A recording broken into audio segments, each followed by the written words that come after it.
Gladly these days it isn't too difficult to find a Tesla coil on the internet. It was a little bit of an expense, but for me it was far too cool an idea not to try, so I had to get one. Okay, so straight off the bat, I need to be clear. When using a Tesla coil, never touch the output pin in the middle of the Tesla coil.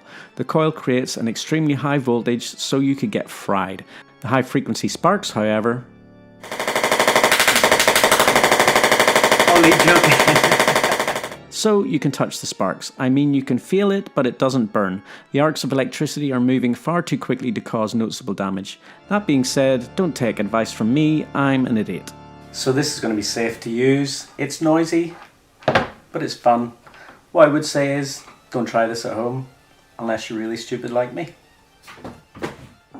I also forgot to mention that I've got these cool little bulbs that get powered by the arcs of electricity that I'm going to work into the build somehow. So for my diorama, I wanted the arcs of electricity to be coming down into the lab, causing all kinds of flickering shadows.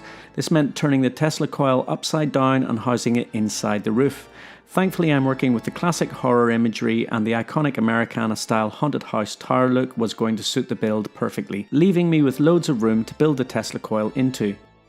For the roof, I used balsa wood, superglue and cardboard, creating a really solid structure that would hold the weight of the Tesla coil and also withstand any knocks or dropping accidents. To find the center point of the cardboard for the output pin of the Tesla coil to poke down through, I simply marked it with a pen and pressed it into place, leaving me with the perfect placement to cut my hole. Because this piece is purely a display piece for fun, I wanted it to be easy to remove the Tesla coil at any point. Also, the diorama is kind of a book nook not intended to be seen from multiple angles. It was easy for me to build the roof in such a way that I could access the Tesla coil easily and remove it if I ever wanted it for a different project. I will be leaving the back panel of the roof clear and only be laying shingles on the front 3 panels. Okay, you get the idea with how I made the roof, so let's print off some awesome STLs from Zane Morgan Crafts. So this whole Frankenstein's lab project is an idea that I've been bouncing around for almost a year now, and I've been brainstorming the project with my friend Zane from Zane Morgan Crafts. Zane designs STL files to incorporate into his builds on his channel, and I recently acquired a 3D printer, so I had to use some of his designs. When I mentioned it to Zane, he offered to design me STL files that were specifically for my project based on my measurements for the build. I gave Zane some reference images, and in the blink of an eye he sent me these awesome windows and trims which are going to take the look of my build to another level. I love this dormer window that he made, and I kind of wanted to make a separate feature of the build, so I decided to create a diffused window pane to glue onto the back with some hand-drawn curtains. That way, when the light shines behind it, you can see the light flickering with the curtains diffusing the light again. There are some more Zane Morgan STLs a little later on in the build, so keep an eye out for those. Right, time to make some shingles. I was briefly tempted to use individual shingles for this project, but to be honest, I was already under time pressure, so I just freehand cut some shingle strips from XPS foam and glued them into place, making sure to offset the placement to give the roof some variation. I gave the shingles some texture with a pen to make them look old and weather beaten before cutting some individual cardboard shingles for the trim around the edges, giving them a gothic pointy kind of shape which finished off the look really nicely. And with the structure of the roof complete, it was time to move on to building the lab itself. Of course, I used XPS foam for the walls, using all the standard foam crafting techniques to carve and texture the bricks. If you're new to crafting and have just found this channel, then you've just discovered one of the finest crafting materials you can get. XPS is so easy to work with. You can make it look like stone, you can make it look like wood, and the only tool you really need for the job is a fine point pen. With all my structures pretty much complete, it was time to move on to the painting. Now, in this video, I am not going into a painting tutorial, guys. All that I will say is that I chose my colours to be relatively dark and suit that gothic vibe. If you're new to crafting or you're just curious about the colours that I use, don't hesitate to ask me in the comments below. I'd be more than happy to explain any steps that you're not clear about from the footage. I use some very simple techniques such as dry brushing and the use of washes to give me a nice believable stonework and woodwork. Okay, now that everything was painted, it was time to piece the whole thing together with PVA glue and start to figure out the layout of my lab. But first we need more electricity. So in Frankenstein's lab, not only does he have the obvious arcing bolts of electricity that come from Tesla coils and Jacob's ladders, but there are also various machines beeping away with flickering and flashing lights. I soldered together some very basic strings of lights using yellow flicker LEDs, and then I worked them into the project, making sure all the wires were concealed behind the walls. With my wiring in place, I was finally able to glue my walls down to the base of the structure, but I wasn't happy that all of my light would be coming from the back. More lights needed.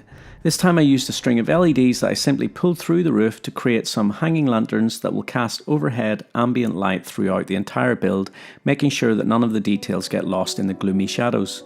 I also added some jewellery chain to cover up the wires and make it look a little more authentic. And that is my lighting complete. Time to place in the machines and see how they look. The machine on the right is another very awesome STL from Zane Morgan Crafts, but the machine on the left is a scratch-built kit bash that I made. Here's a very quick look at how I made it.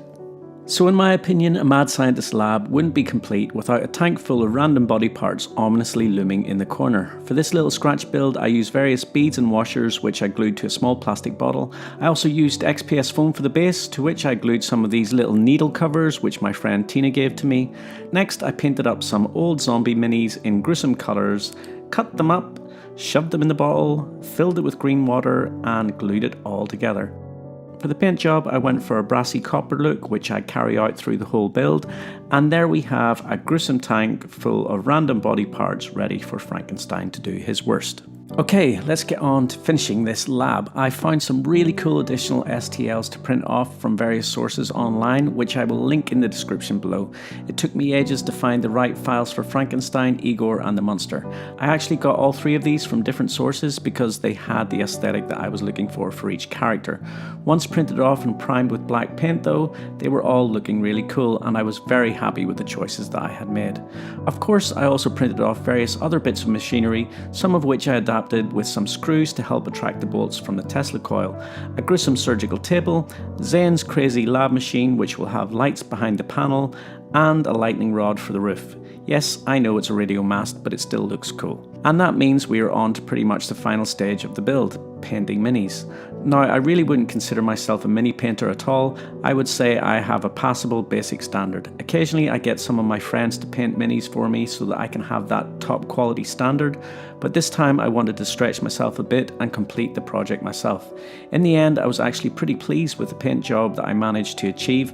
I thought the blood spatters on Frankenstein's apron were a really nice touch, and when it came to the monster, well, I'm just really happy with how he turned out. Okay, so all my minis are painted, all machines are glued in, everything's stuck together. The last detail is cobwebs. I'm using spider serum from Green Stuff World, and that's why I'm outside, because this stuff's really messy.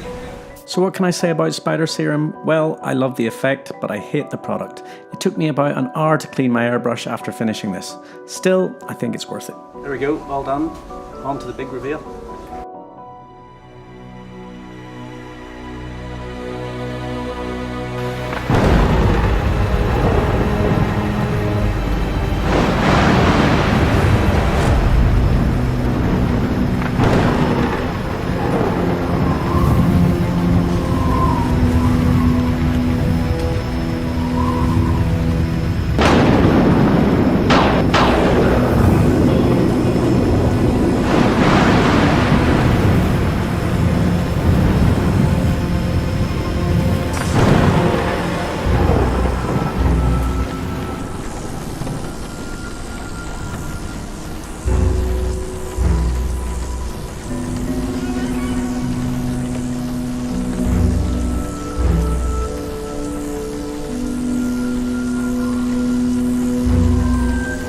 It was a dreary night in November that I beheld the accomplishment of my toils. With an anxiety that almost amounted to agony, I collected the instruments of life around me that I might infuse a spark of being into the lifeless thing that lay at my feet.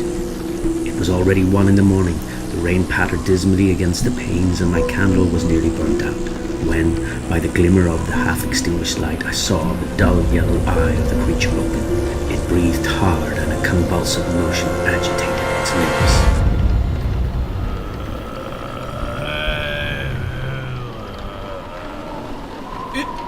It's alive!